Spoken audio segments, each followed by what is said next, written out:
Artinya Indonesia itu mempunyai struktur demografi yang sangat menarik. Indonesia itu mempunyai bonus demografi yang bersifat positif. Maka sebenarnya tidak heran ketika pandemi kita itu kena di bulan Maret, sebenarnya di bulan Juni atau Juli, itu Morgan Stanley sudah mengeluarkan rilis bahwa Indonesia adalah negara nomor 2 yang bisa bangkit ekonominya secara cepat. Pertama adalah China, yang kedua adalah Indonesia. Karena salah satunya adalah, kenapa Indonesia bisa bangkit ekonomi dengan cepat? Karena local domestic demand atau dalam hal ini jumlah penduduk kita itu di angka 270 juta orang. Ini adalah nomor 4 besar dunia. Nah, seharusnya pemerintah bisa mendesain regulasi dari hulu sampai hilir. Seharusnya pemerintah bisa memberikan insentif-insentif terbaik sehingga bagaimana jumlah penduduk ini bisa menjadi sebuah keunggulan tersendiri. Apalagi kalau kita lihat bagaimana struktur kita itu, bahkan jumlah penduduk ini itu 30% itu adalah milenial. Yang artinya apa?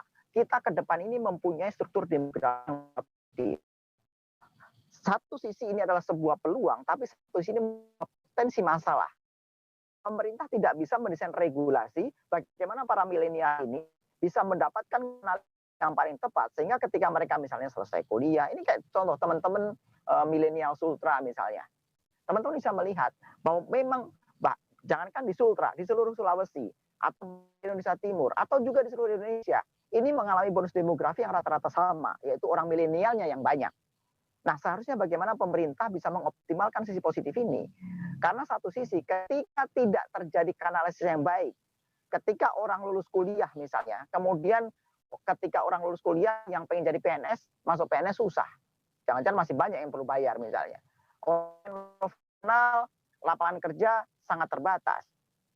Misalnya. Kemudian kalaupun orang yang pengen berbisnis, mereka mau datang ke perbankan aja, mau pinjam uang 1 miliar, 2 miliar, kalau nggak punya jaminan, nggak bisa pinjam bank. Mereka kalau nggak punya perusahaan yang udah umur 2 tahun, mereka nggak bisa pinjam bank misalnya.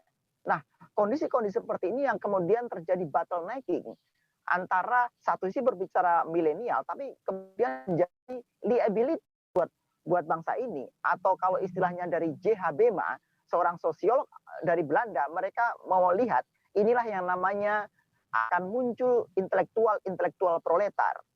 Orang yang secara akademik pintar, orang yang secara intelektual dia bagus, tetapi kemudian ketika tidak terjadi kanalisasi yang baik kepada sektor-sektor dunia usaha, dunia industri maupun dunia wirausahaan yang dipingin, maka ini sudah menjadi beban buat masyarakat. Ini menjadi beban buat negara.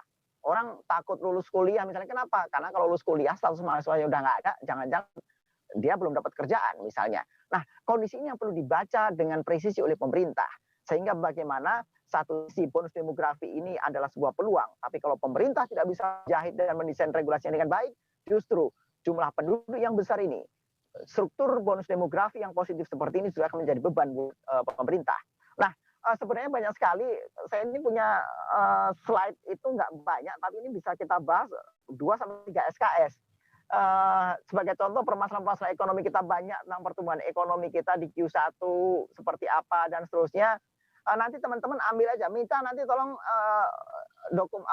bahan saya di sharing ke semua peserta ya. Saya langsung akan ke slide terakhir aja deh. Saya akan ke slide terakhir aja. Jadi maksudnya biar kita to the point aja. Karena begini, kalau kita ngelihat dengan PDB kita yang 1,1 triliun US dollar tadi, Mita, itu adalah nomor 15 besar dunia sebenarnya. Nah, 60% PDB kita itu ditopang oleh UMKM. Ini data menarik sebenarnya. UMKM kalau kita mengacu pada Undang-Undang Nomor 20 Tahun 2008 tentang UKM, maka definisi UKM adalah usaha yang modalnya sampai dengan 10 miliar dan omsetnya sampai dengan 50 miliar per tahun. Itu masih masuk ke definisi UMKM. Apapun sektornya, bisa sektor agro, sektor maritim, bisa sektor jual beli, bisa sektor manufaktur, bisa sektor jasa dan lain-lain. Intinya ketika masuk ke definisi tersebut maka masuk ke sektor UKM. Nah, untuk selanjutnya adalah kemudian apa problem-problem UKM ini? Karena ketika sebenarnya pemerintah itu bisa mendesain regulasi yang tepat, ketika pemerintah bisa memberikan insentif yang presisi di lapangan, yaitu sektor UKM bisa bertumbuh, maka ini akan memberikan daya ungkit yang maksimum. Problemnya adalah UKM-UKM ini menghadapi permasalahan-permasalahan yang fundamental.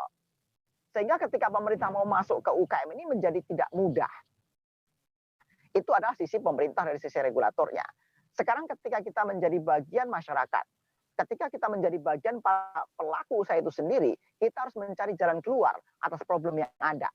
Nah, ada beberapa hal yang hit me potret di lapangan tentang bagaimana UKM ini menghadapi masalah-masalah yang standar.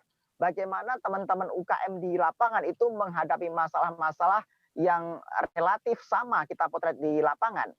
Karena sebagai contoh begini, kebetulan Mita, saya lagi keliling dari Aceh sampai Papua.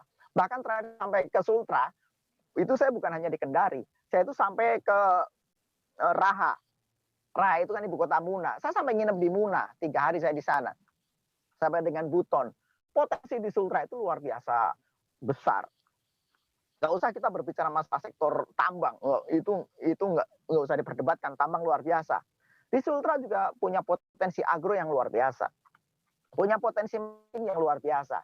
Tapi sebagai gambaran, kita ini negeri agraris, tapi terjadi sebuah paradoks, 70% para petani kita nggak bisa akses perbankan.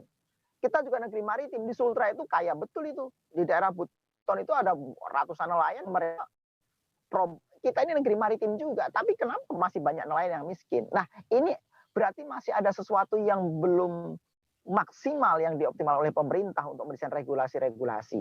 Nah, tapi lepas daripada sisi pemerintah, kemudian kalau kita menjadi seorang milenial, itu seharusnya kita bisa menjawab tantangan atas problem yang ada. Nah, problemnya apa saja? Kalau kita petakan, ada 4 problem utama. Nah, bagaimana kemudian untuk selanjutnya problem-problem ini kita terjemahkan untuk sisi yang lainnya, yaitu sisi bagaimana kita punya strategi bertahan dan bangkit dari pandemi. 1, kita berbicara akses permodalan. Karena permodalan ini biasanya menjadi masalah utama. Sebenarnya di sini ada Pak Saleh dari PNM. PNM menjadi salah satu alternatif permodalan. Sebagai contoh Pak Salim, izin Pak Salim. Pak Salim dari PNM. PNM punya terobosan-terobosan yang luar biasa. Mereka termasuk komitmen sampai masuk ke sektor mikro. Di PNM juga ada Mekar misalnya dan lain-lain. Nah, ini adalah terobosan-terobosan dari pemerintah untuk memberikan sisi permodalan buat teman-teman UKM. Karena berbicara misalnya permodalan yang paling murah, cost of fund-nya adalah perbankan. Murah itu dalam arti bahwa cost of fund-nya kita bayar bunga cukup 10-12% per tahun. Tapi problemnya adalah perbankan adalah industri keuangan yang high regulated. Mereka harus prudent banget untuk bisa mengalirkan pinjaman. Sehingga terkadang para pengusaha baru, para pengusaha muda, para pengusaha mula, para UKM itu susah untuk ke perbankan. Sehingga kemudian pemerintah perlu hadir untuk memberikan alternatif-alternatif pembiayaan. Termasuknya BUMN dengan PNM-nya, terus misalnya ada terobosan-terobosan fintech misalnya, terus ada pegadaian misalnya, nah ada koperasi, dan lain-lain. Ini adalah desain-desain yang dibangun oleh pemerintah dengan baik. Nah, saya tidak akan sebenarnya kalau kita berbicara masalah permodalan ini sangat menarik dan kita bisa gali lebih dalam tentang potensi-potensi yang ada. Tapi saya tidak akan terlalu fokus di permodalan.